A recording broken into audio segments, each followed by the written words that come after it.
Welcome everyone to an introduction to the 7 key elements for creating high-performing teams. My name is Gary Ryan and I'm from Organisations That Matter, and I'm your host for the next 60 minutes.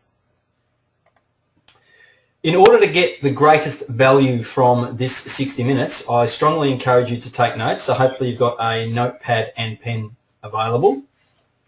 Ask questions. You'll have this toolbar on the top right-hand side of your screen. I'll explain when there will be some opportunities for you to ask questions if you have a web-enabled microphone, and you simply raise your hand when that opportunity arises. At any other time throughout the webinar, if you wish to ask me a question, just simply type it in the text box down the bottom. Now, you don't have to ask questions, and you don't have to raise your hand, and you don't have to type them in. That's really 100% up to you, but I will keep checking to see if there are any of you who would like to ask some questions along the journey.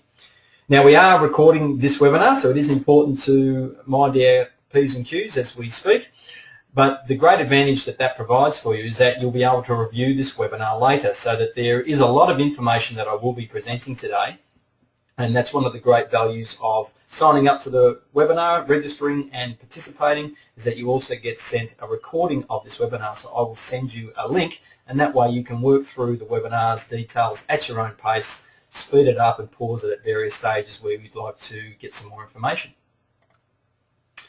This is the symbol that when I show you this symbol, that's when you can raise your hands and let me know if you've got a question. If you've got a web-enabled microphone, I can open up your microphone and you'll be able to ask your question so that everyone can hear, and then I'll respond to your question. Again, you don't have to do that, but that'll be the sign for you to raise your hand for that. Once you've asked your question and we've had you on the screen, I'll put your hand back down and you'll have the opportunity to do that again throughout the webinar. So a little bit about myself and Organisations That Matter. I've been conducting personal, professional and organisational development programs for 15 years across a wide range of industries. Organisations That Matter specifically helps to align people, planning and systems and processes. And clearly teams involve all three of those. They involve people, planning and systems and processes. And unfortunately a lot of people miss some of those key elements, which is why teams don't tend to perform to the level, particularly within organisations, that people would desire.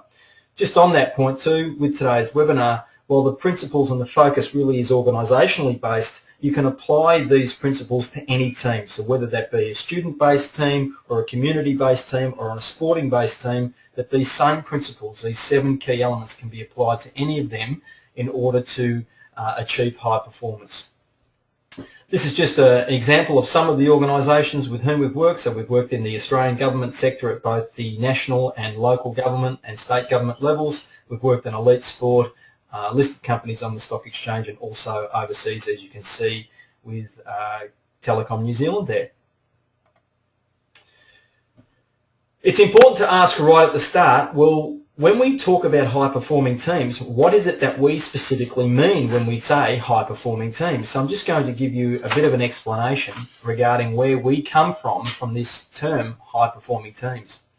Now, it just hasn't been plucked out of the air like that cloud was floating in the sky that you just saw. This is actually based on a lot of research and practice. So a number of the researchers that you can see on your screen at the moment include on your screen at the moment include Peter Senge, Meredith Belbin, John Katzenbach and Douglas Smith, Michael Marquardt and Jim Collins and Jerry Porras. Stephen Covey has done an enormous amount of research, particularly on individual success, but his findings are transferable to teams. Then you have Napoleon Hill, who goes and dates back way back to the early 1920s, in fact, with his Think and Grow Rich work, which again was focused on individual success, but the principles that he discovered have been transferable across to teams and organisations. Jock McNeish, we've had the pleasure to work with, and Tony Richardson wrote a book about teams, really focusing on the practical elements of teams. Ray McLean, who's known in Australia as one of the leaders in the area of leadership and teamwork, particularly from a practical point of view and an elite sporting point of view. Andrew and myself were in fact Ray's first corporate client back in the mid-1990s, and I've worked with Ray and in fact worked for Ray myself for his organisation Leading Teams Australia. So we've got a lot of practical experience there. Dr. Andrew O'Brien, my business partner, his doctoral research was on the evolution of shared vision, which we've been going through the process of using that and underpinning that, his philosophies, if you like, and his research findings underpins all of what